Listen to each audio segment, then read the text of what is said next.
성령을 근심케 하지 말라. 성령을 슬프게 하지 말라. 저를 한번 따라서 해 주시기 바랍니다. 성령을 슬프게 하지 말라. 제가 주보에는 성령을 근심케 말라. 여러분 모니터와 스크린에 보시는 것처럼 성령을 근심케 말라. 제가 흠정역 성경을 다시 보니까 성령을 슬프게 하지 말라. 동일한 의미죠. Grieve not the Spirit of God. Grieve, 슬프게 하지 말라. 그런 의미로 오늘 성령님에 대해서 말씀을 살펴볼 텐데요.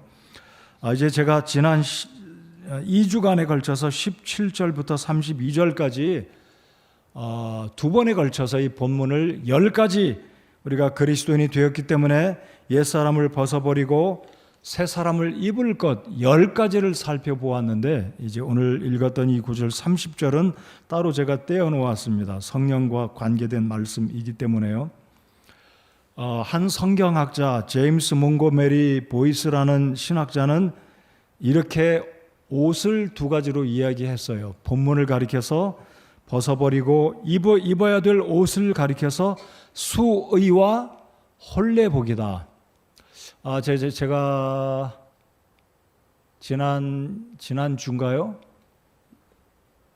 2주 전인가요? 생전 처음 토요일 날 주례를 2번을 섰는데 정신이 없던 건 아니고 조금 피곤하긴 하더라고요. 한 곳에 예식 마치고 교회 왔다가 다시 가기가 그래서 광화문에 제 아내와 벤치에서 앉았다가 쉬었다가 주례를 또 하고 돌아왔는데 여러분 일상적으로 장례식장의 옷과 결혼식장의 옷 복장의 차이가 어떻다라고 다 느끼지 않습니까?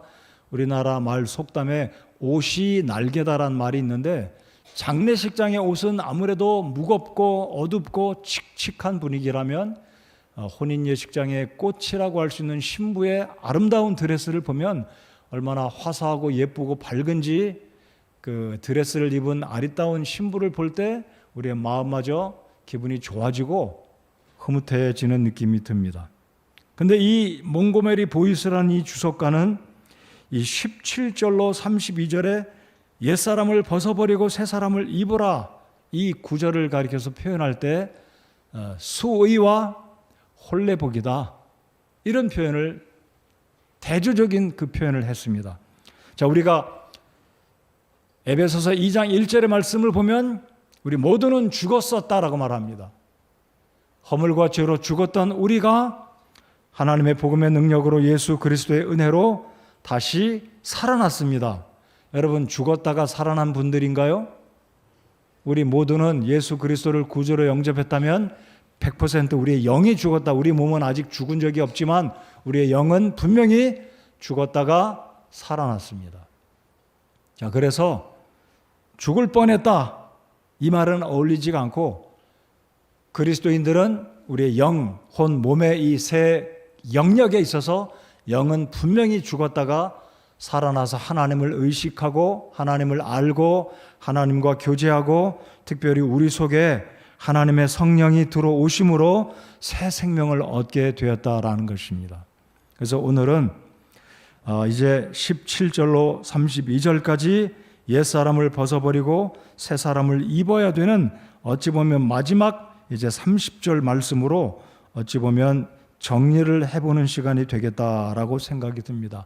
자, 그런데 여러분 30절을 읽다가 보시면 이 문맥에서 17절부터 32절까지 쭉 읽어 내려가다 보면 좀 이상한 느낌이 드는 게 있다라고 생각이 될 거예요. 자, 그게 무엇이냐면요. 이제 24, 25 쭉 내려서 29절까지는 화를 내도 죄를 짓지 말고 거짓말하지 말고 부패한 대화는 결코 입 밖에 내지 말고 이렇게 쭉 언급을 하시다가 30절에 들어서서 갑자기 교리적인 분야의 말씀 성령님을 언급하고 있기 때문에 이것은 문맥의 흐름으로 보아서 앞뒤가 조금 이상하다라는 느낌이 들으실 거예요. 제가 지난주에 말씀드렸습니다. 여기에 10가지 우리가 그리스도인이 된 이후에 옛 습관, 구원받기 전에 우리의 삶의 모습들을 버리고 구원받은 성도답게 살기 위해서는 10가지를 하나님께서 문맥을 통해 본문을 통해서 말씀하시는데 그 중에 5가지가 무엇과 연관된 것이라고 말씀을 드렸습니까? 생각이 나십니까? 10가지 가운데 5가지는 무려 언어와 관계된 부분입니다. 언어, 혀에 대한 것, 우리의 대화. 자, 그런데 갑자기 30절에 들어서서 성령을 슬프게 하지 말라라고 말씀을 하십니다. 그러니까 문맥의 흐름으로 보아서 성부 하나님의 이야기한 것도 아니고 성자 예수 그리스도에 대한 말씀도 아니고 더더욱이 성령 하나님에 관한 말씀이 아닌데 갑자기 중간 30절에 들어서서 성령 하나님을 근심케 하지 말라, 슬프게 하지 말라라는 말씀이 나온다는 거죠. 자, 그 이유는 무엇이냐면 우리의 언어가 잘못되어질 때 우리 속에 계시는 성령께서 무척 슬퍼하신다라는 것이 바울 사도가 하나님께서 바울 사도를 통해서 우리에게 알려주시는 핵심이 무엇이냐면 우리 구원받은 성도들이 언행에 잘못하면 부패한 대화를 나누면 부도덕한 대화를 나누면 거짓말을 하면 지나칠 정도로 분내면 화를 내면 31절 소리를 지르면 비방을 하면 성령께서 우리 속에서 탄식하시고 괴로워하시고 슬퍼하신다라는 말씀입니다. 자, 그러면 우리 그리스도인들, 우리 성도들이 어떤 측면에서 성령 하나님을 향해서 어떻게 범죄하고 성령께 잘못하는 것인지 오늘 2가지를 살펴보겠습니다. 자, 그에 앞서서 골로새서 3장을 잠깐 열어보시겠습니다. 골로새서 3장 8절로 10절까지는 에베소서 4장에 있는 말씀과 평행 구절입니다.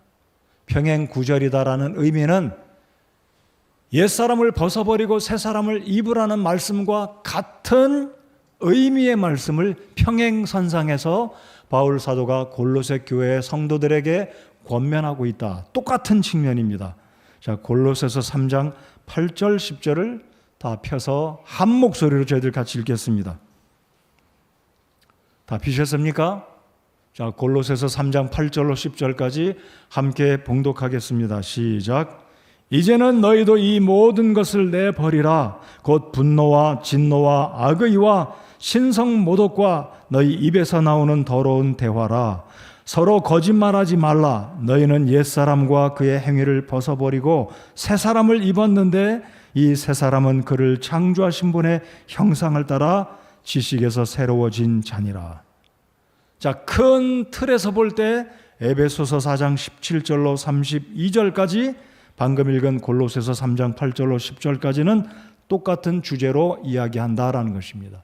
옛사람을 벗어버리고 새사람을 입었기 때문에 이제는 하나님의 창조하신 그 주님의 형상을 따라 새롭게 되어진 사람답게 살아가라. 근데 여러분 방금 읽은 8절로 10절까지 이 단어들을 잘 분석해 보시면 언어에 대한 부분들이 더 많다라는 것입니다. 자, 그러므로 성령을 근심케 하거나 성령을 슬프게 하지 않아야 되는 그 원인, 그 중요한 이유는 우리 언어 생활이 잘못되어지면 인격체이신 하나님의 영이신 그리스도의 영이신 성령님께서 저와 여러분의 마음속에서 아주 슬퍼하시고 괴로워하신다라는 거예요. 제가 오늘 설교 결론에도 잠언에 있는 말씀을 언급해 드리겠지만 미련한 자식은 아비와 어미를 근심되게 한다라는 말씀이 있지 않습니까? 우리 일상에서도 그렇습니다. 꼭 성경에 있는 말씀을 인용하지 않더라도 우리 부모님들 자녀를 키워보시는 부모님들은 피부로 느낄 거예요. 효도하는 것은 둘째 치더라도 내 마음에서 근심을 끼치지 않는 아들, 딸이 되면 좋겠다라는 것은 부모님들이 본능적으로 생각하고 바라는 마음이 아닐까 생각합니다. 근심을 끼치고 슬픔을 가져다주는 자식들은 성경은 말씀합니다. 어리석은 자식이다.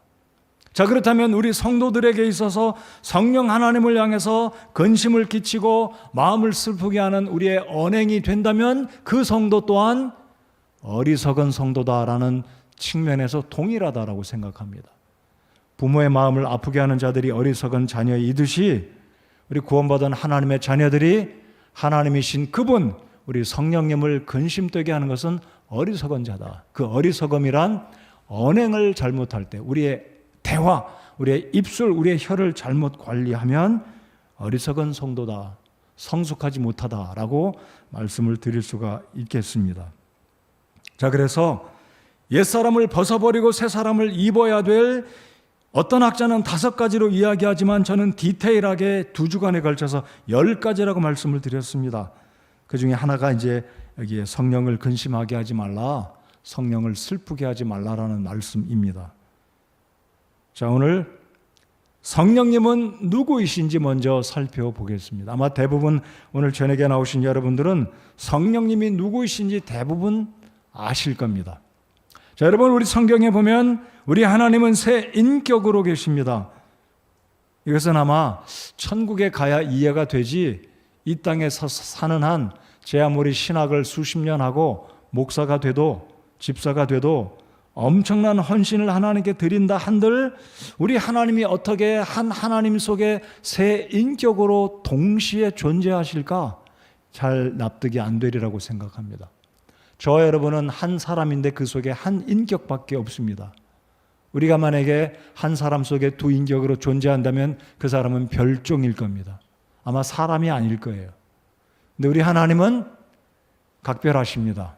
우리의 머리로, 이성으로, 경험으로는 도저히 이해가 안 되시는, 그러기에 하나님이 아니신가? 우리를 지으신 성부 하나님, 성자 그리스도 하나님, 성령 하나님. 자, 그래서 로마서 8장에 보면 성령 하나님에 대해서 이렇게 설명하십니다. 너희 속에 하나님의 영이 계시지 않는다면, 너희 속에 그리스도의 영이 계시지 않는다면 너희는 하나님의 사람이 아니다. 즉 너희는 구원받은 성도가 아니다. 너희는 그리스도인이 아니다라고 바울 사도가 단언을 합니다. 다시 한번 들어보십시오. 저와 여러분 마음속에, 우리 몸 안에 그리스도의 영 또는 하나님의 영이 거하시지 않는다면 우리는 하나님의 백성이 아니라는 거예요. 자, 이 말을 뒤집어 보면 모든 하나님의 백성들, 예수 그리스도의 보혈로 거듭난 성도들 속에는 성령님이 내주하신다라고 믿으시기 바랍니다. 여러분 그렇게 믿으십니까? 예를 들어서 순복음교회나 감리교회나 장로교회 약간 교단적으로, 교리적으로 다른 사람들은 방언을 말할 때 성령 침례를 받는다, 성령 세례를 받는다라고 말합니다. 환상을 보고 어떤 기적을 하고 성령의 운동을, 소위 말하는 성령 체험을 한다는 그 표현이 신비적인 어떤 것을 경험할 때 그 사람 속에 성령이 들어가서 비로소 그 사람이 진짜 하나님의 백성이 되었다라고 말하는데 그것은 성경적인 정확한 표현이 아니다라고 우리는 믿습니다. 또한 성경이 그렇게 말씀하고 있고요. 자, 그래서 성령은 누구이십니까? 성령은 말 그대로 거룩할 성자, 영령자, 거룩한 영, 하나님의 성령님. 그래서 영어로도 Holy Spirit 그랬습니다. 거룩한 영이다. 그래서 예전에 제가 언급을 드렸지만은요, 교회를 오래전에 다니신 분들은 한국 교단, 한국 교회들이 이런 표현을 썼습니다. 성신. 근데 지금은 잘 안 써요. 그냥 성령이다 그러죠. 성신이란 말을 들어봤거나 써보신 분 한번 손 들어보십시오. 성신. 제가 볼 때는 손 내려 주십시오. 상당히 예수님을 오래 믿으신 분들도 성신이란 말을 안 써보신 분들이 상당히 앉아 계신 것 같아요. 예전엔 성신이란 말을 썼어요. 찬송가를 특별히 부를 때 성신이 오셨네, 성신이 오셨네. 근데 지금은 찬송가 가사로 성령이 오셨네라고 부르지 않습니까? 네, 성신이라고도 맞습니다. 틀린 말이 아니죠. 거룩하신 우리 하나님. 자, 그래서 우리 하나님은 성부, 성자, 성령 삼위일체로 계시는 성령 하나님은 세 번째 인격체, 그래서 세 번째 위격이다 해서 성령 하나님이라고 우리가 믿고 그렇게 부르고 있습니다.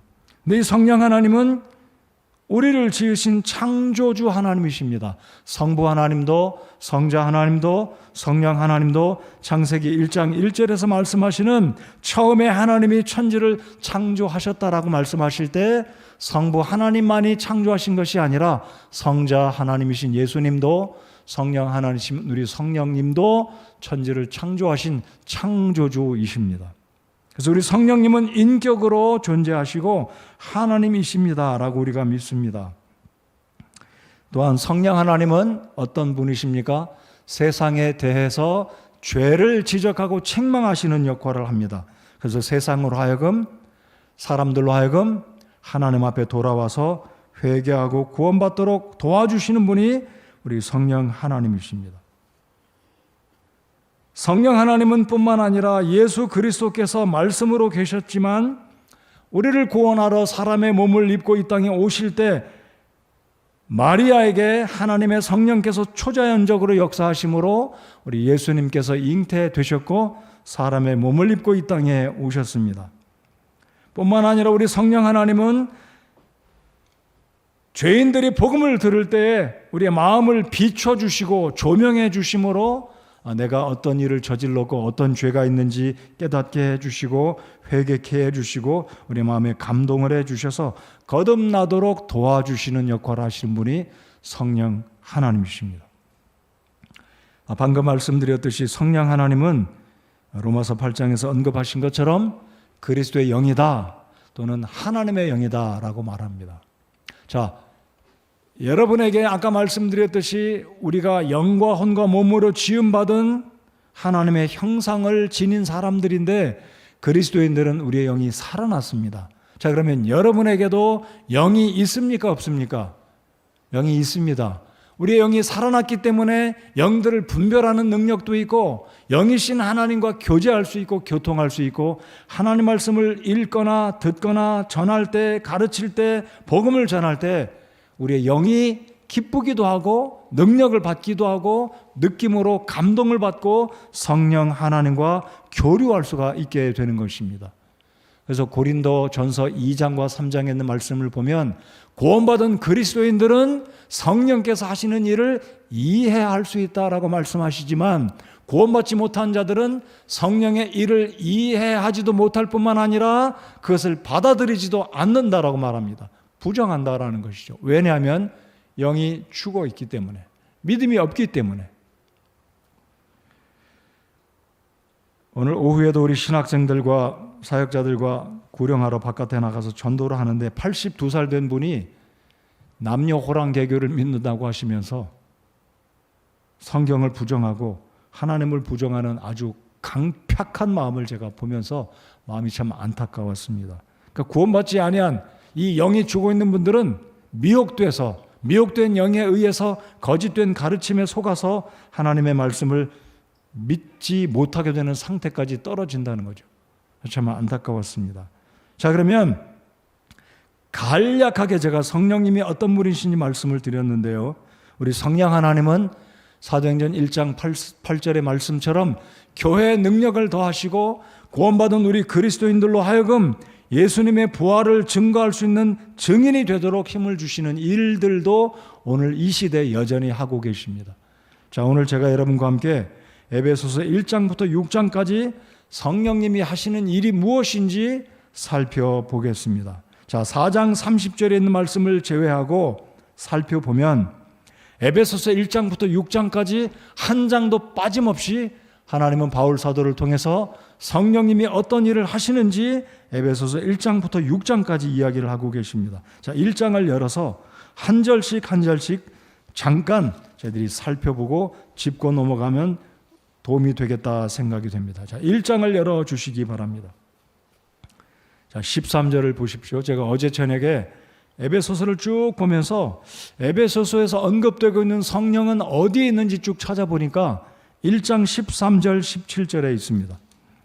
자, 13절 한번 보실까요? 우리 다 같이 한번 읽겠습니다. 13절 시작. 너희도 진리의 말씀 곧 너희의 구원의 복음을 들은 뒤에 그분을 신뢰하였고 너희가 믿은 뒤에 또한 그분 안에서 약속의 저 거룩하신 영으로 봉인되었느니라. 우리가 복음을 들을 때 성령께서 우리 마음속에 깨달음을 주십니다.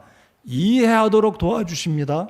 우리의 마음을 비춰주십니다. 우리가 얼마나 어둠 속에 있었는지, 우리의 죄가 얼마나 흉했었는지 보여주시고 구원받도록 인도해 주신다라고 말씀을 하시지 않습니까? 자, 그리고 중간에 보시면 너희가 믿은 뒤에, 우리가 구원받은 후에 성령이 이제 너 구원받았으니까 됐다 떠나가시는 것이 아니라 구원받은 뒤에도 여전히 우리와 함께 하시는데 언제까지 우리를 지켜주신다고 말씀을 합니까? 너희가 믿은 뒤에 그분 안에서 약속의 저 거룩하신 영으로 봉인되었느니라. 우리가 도장을 찍어준다는 겁니다. 이 봉인이라는 의미는 이런 측면입니다. 아무개는 하나님 것이다. 아무개는 구원받은 하나님의 그 자녀가 되었으니 성령의 도장이 딱 있다는 거예요. 눈에 안 보이죠. 아마 사탄 마귀는 알 거예요. 구원받은 사람 영적인 그 영역에 있어서 성령의 인침이 딱 있는 것을 악한 영들은 알 것이다라고 저는 믿습니다. 그래서 예수님이 오시는 그날까지 하나님의 거룩한 성령께서 우리는 seal, 도장을 찍어주신, 눈에 안 보이는 하나님의 소유된 백성이라는 것을, 영적인 마크를 남겨주고 계신다. 그래서 1장 13절에 그렇게 말씀하시고요. 17절을 또 한번 보시겠습니다. 우리 주 예수 그리스도의 하나님 곧 영광의 아버지께서 지혜와 계시의 영을, 이분이 누구인가요? 지혜와 계시의 영, 바로 성령님이십니다. 지혜와 계시의 영을 너희에게 주사 그분을 알게 하시고. 여러분, 구원받고 나면 우리가 하나님을 일순간에 통째로 다 알 수 있나요? 불가능합니다. 알아도 또 부족하고 그러나 계속 알아가야 되는데, 성령 하나님은 우리 안에 계시면서 하나님을 알아가도록 도와주신다라는 것입니다. 감사하십니까? 자, 2장을 또 보시겠습니다. 2장 18절. 자, 2장 18절을 다 같이 읽겠습니다. 시작.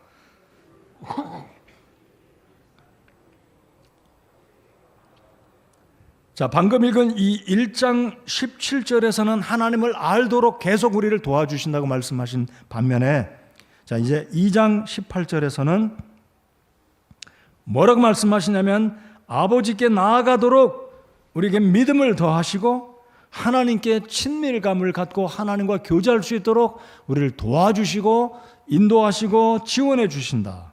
그분을 통하여 우리들이 한 성령을 힘입어 아버지께로 나아감을 얻는다라고 말씀합니다. 아버지께로 나아가게 하십니다. 은혜의 보좌로 나아가서 기도도 하게 하신다는 말씀으로 이해할 수 있겠습니다. 자, 2장 22절. 또 성령께서 하시는 일이 무엇인가요? 22절.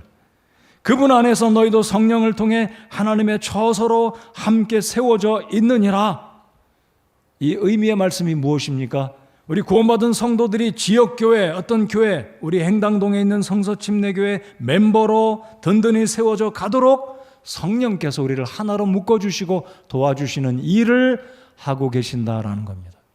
자, 이제 3장을 보시면 3장 5절입니다. 그분께서는 이제 자신의 거룩한 사도들과 대언자들에게 성령을 통해 이 신비를 계시하신 것 같이 다른 세대들에서는 사람들의 아들들에게 그것을 알리지 아니하셨는데, 자, 이 신비를 알려주신다고 그랬습니다. 신비가 무엇입니까? 구약에는 덮여 있었던, 베일에 쌓여 있던 복음, 예수 그리스도를 통한 영생의 이 복음을 성령께서 오늘 이 시대에 신비에 감싸 있었던 그 숨겨져 있던 예수님의 복음을, 예수님을 통한 구원을 알려주시는 일을 성령께서 하신다라는 것이죠.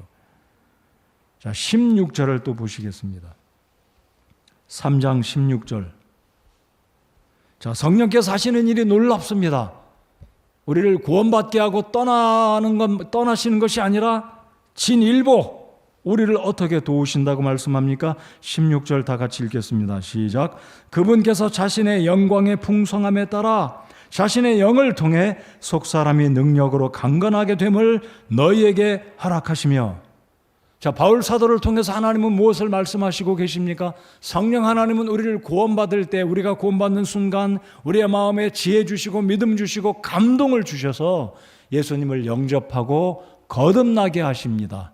리제너레이션, 중생의 일을 하신다.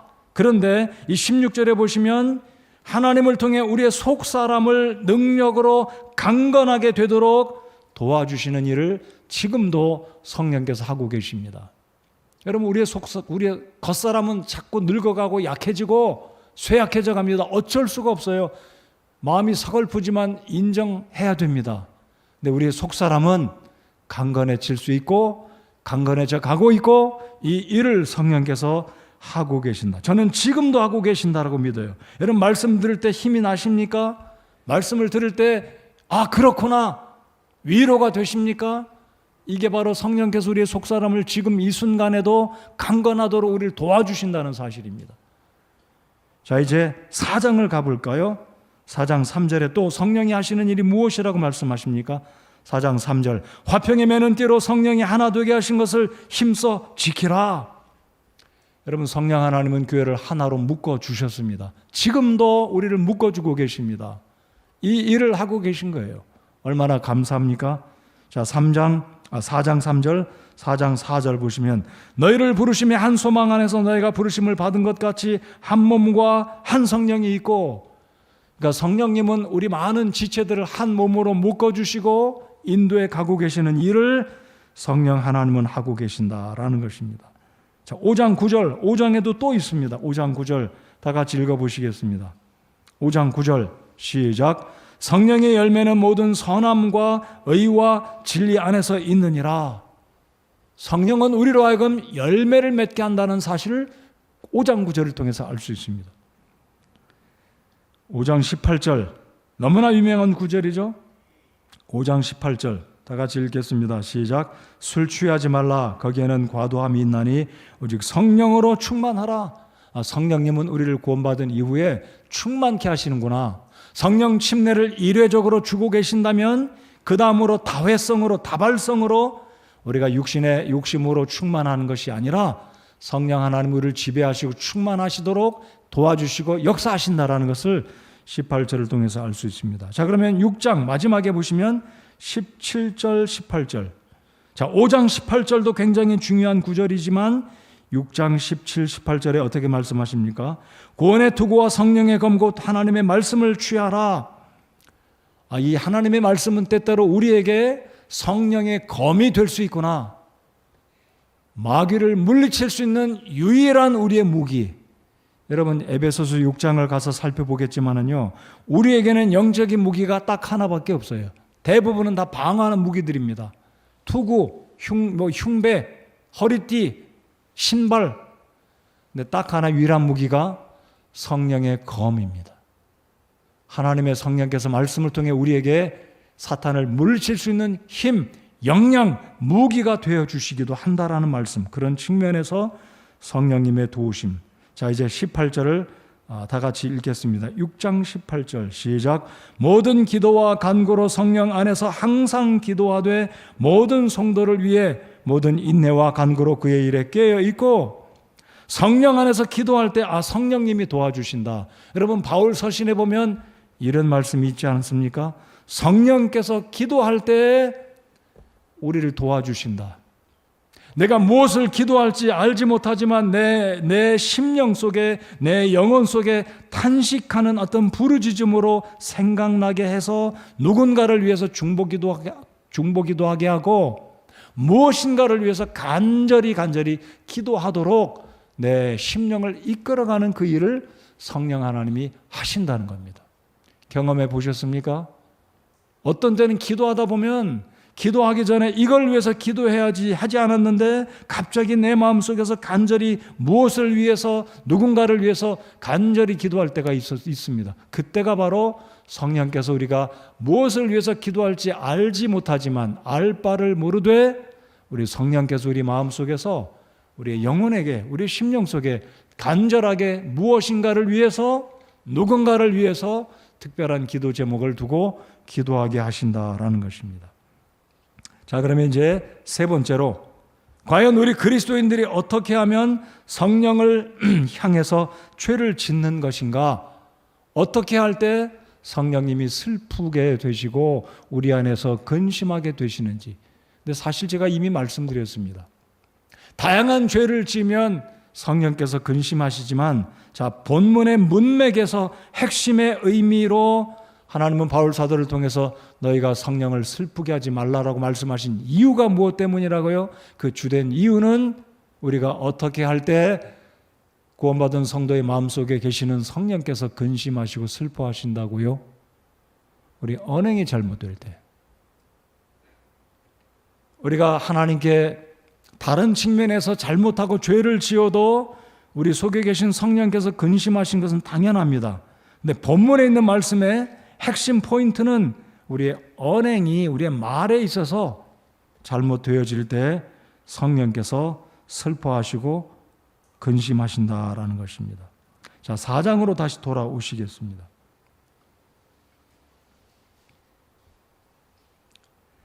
4장 30절 한 번 더 다 같이 저희들 읽겠습니다. 시작. 하나님의 거룩한 영을 슬프게 하지 말라. 그분으로 말미암아 너희가 구속의 날까지 봉인되었느니라. 아까 에베소서 1장 13절 17절을 언급해 드릴 때 우리가 예수님을 만나는 그날까지, 우리의 구원이 완성될 때까지, 우리가 죽어서 천국에 들어갈 때까지 성령님은 우리를 떠나지 않고 우리를 봉인해 주신다. 우리를 보호하시고 지켜주신다. 우리의 구원을 지켜주신다라는 측면으로 봉인이다라는 말씀을 드렸습니다. 근데 30절에서도 유사하게 말씀을 하십니다. 너희가 구속의 날까지 봉인이 되었다. 너희의 구원은 무효되지 않을 것이다. 너희의 구원은 영원히 성령께서 함께 하시는 한, 우리 속에 내주하시는 한 우리의 구원은 잃어버릴 수도 없고 무효될 수도 없고 빼앗길 수도 없고, 우리가 하나님의 사람이라는 것, 왜입니까? 우리 속에 성령님이 내주하시기 때문에 봉인이 됐다는 거예요. 자, 그렇다면 앞부분에 있는 말씀, 거룩한 영을 슬프게 하지 말라, 명령입니다. 하지 말라, 명령이에요. 자, 그러면 제가 다시 강조해서 말씀드리고 싶습니다. 17절부터 31절까지 문맥을 쭉 보면 이 우리의 언어에 있어서 얼마나 구원받은 사람이 옛 습관에 옛사람의 모습으로 우리의 언어가 여전히 얼마나 부패하고 더러운 모습인지 하나님은 바울을 통해서 우리에게 그렇게 권면해 주고 계신다라는 것입니다. 25절 보십시오. 거짓말을 버리고 진리를 말하라. 29절 부패한 대화는 결코 너희 입 밖으로 내지 말고 오직 세워주는 일에 쓸 좋은 것만을 말하여 그것이 듣는 자들에게 은혜를 끼치게 하라. 31절 보시면 너희의 모든 쓴 것과 진노와 분노와 소리 지르는 것과 비방하는 것을 모든 악의와 함께 버리고, 32절 서로 친절히 대하며 상냥한 마음을 품고 서로 용서하기를. 자, 이 모든 과정들이, 이 상하 문맥의 의미들이 성령을 근심케 하고 성령의 마음을 아프게 하는 것과 연관이 되어 있다는 것입니다. 그뿐만이 아닙니다. 5장에 가면 여전히 바울은 언어에 대해서 여전히 말씀하고 있습니다. 자, 5장에 가시면 3절을 다 같이 읽어보겠습니다. 3절입니다. 시작. 오직 음행과 모든 부정한 것과 혹은 탐욕은 너희 가운데서 한 번이라도 그 이름조차 부르지 말라. 그것이 성도에게 합당하니라. 4절 다 같이 읽습니다. 시작. 또한 추잡한 것이나 어리석은 이야기나 희롱하는 말도 적합하지 아니하니 하지 말고 오히려 감사하는 말을 하라. 6절 아무도 헛된 말로 너희를 속이지 못하게 하라. 헛된 말이죠. 이것들로 인하여 하나님의 진노가 불순종하는 자녀들에게 임한다. 7절 그러므로 너희는 그들과 함께 참여하는 자가 되지 말라. 그래서 4장 5장에서 계속해서 하나님은 바울 사도를 통해서 입술의 문제를 언급합니다. 그래서 우리가 구원받은 이후에 여러 가지 측면의 옛 것을 벗어버리고, 아까워하지 말고 벗어버리고 새 사람을 입어야 되는데, 그 부분에 상당한 분야는 우리의 입술에 관계된 부분이다라는 거죠. 그래서 우리가 갑자기 분을 내고 죄가 되지 않는 분노가, 죄가 되지 않는 화가 있다고 제가 지난번에 말씀을 드렸습니다. 그런데 그런 것이 아니라 죄와 연관된 분노, 죄와 연관된 화, 소리를 지르는 문제, 비방의 문제, 거짓의 문제, 좋지 않은 부도덕한 대화들, 추잡한 대화들, 희롱의 말, 이런 것들 우리 그리스도인들이 우리의 입술에 담겨 있을 때 하나님의 성령께서는 탄식하고 괴로워하고 슬퍼하신다라는 것입니다. 자, 그런데 두 번째로 우리 그리스도인들이 성령을 향해서 저지르는 죄가 데살로니가전서 5장 16절부터 18절과 연관된 그 다음 23절에 연관이 되어 있습니다.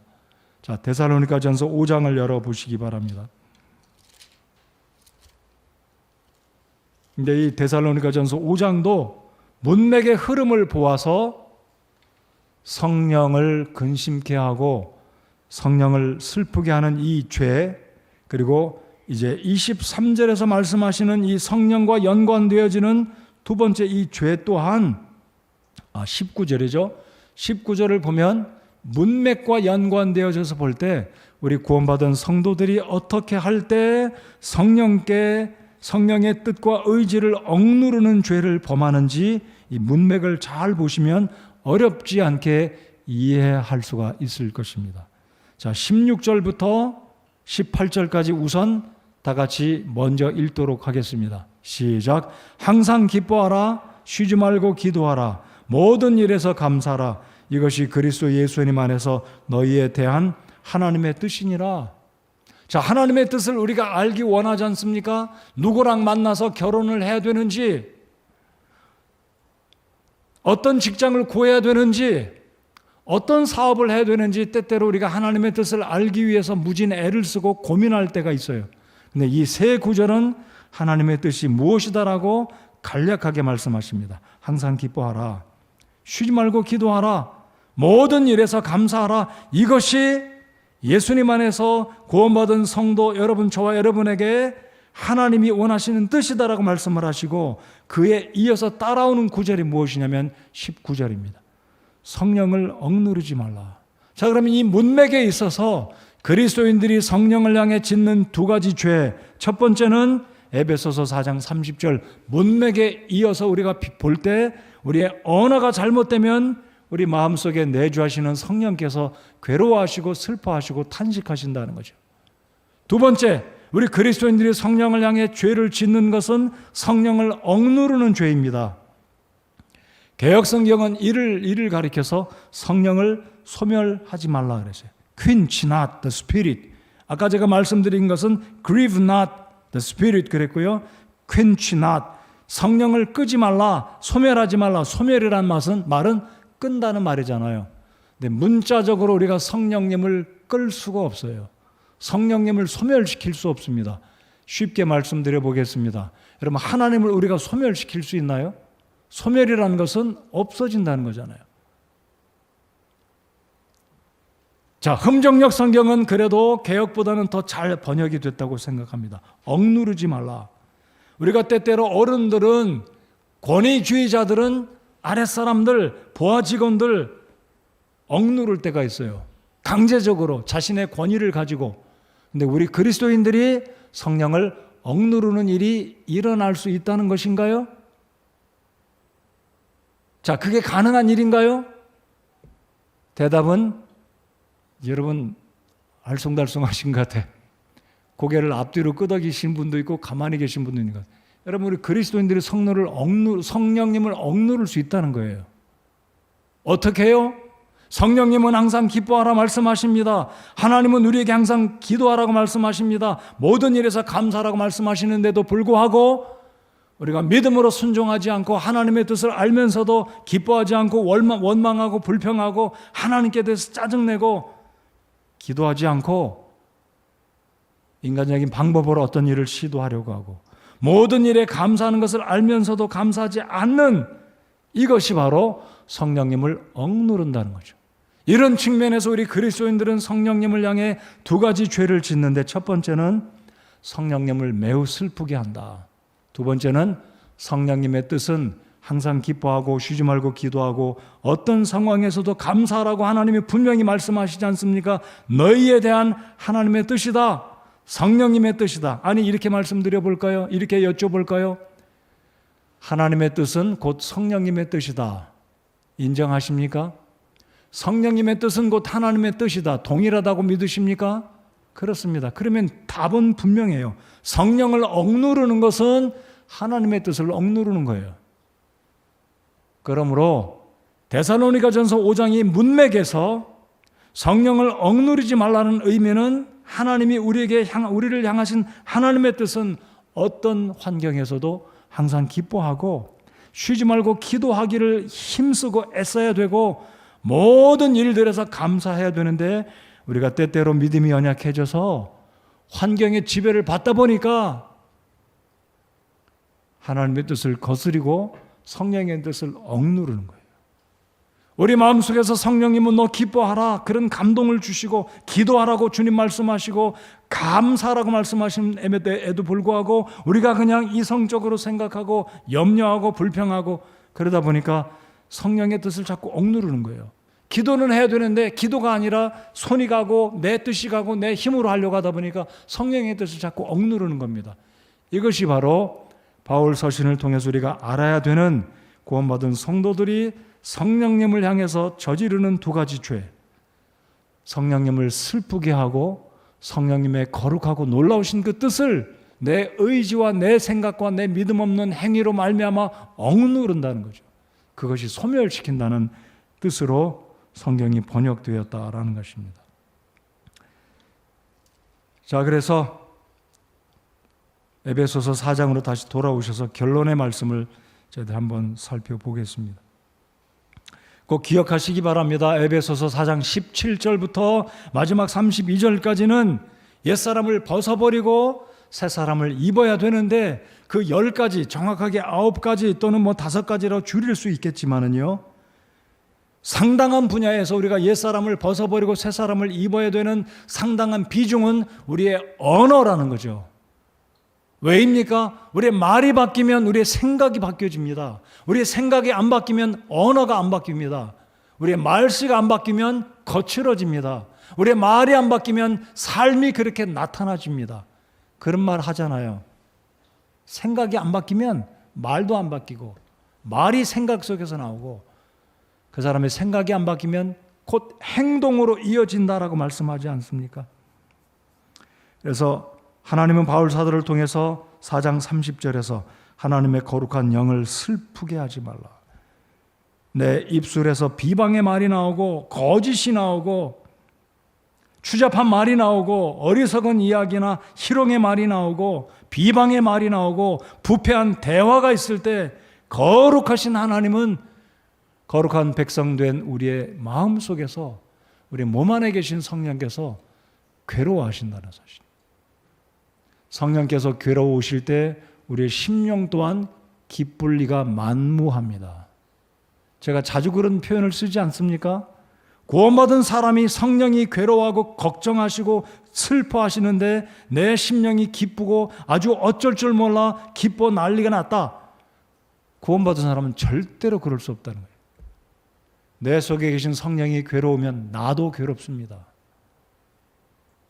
부부싸움하고 괴로운 부부, 남편도 괴롭고 아내도 괴롭고 부자지간에 모녀지간에 아빠와 딸간에 어떤 의견이 상충해서 다툼이 있으면 둘 다 괴로워요.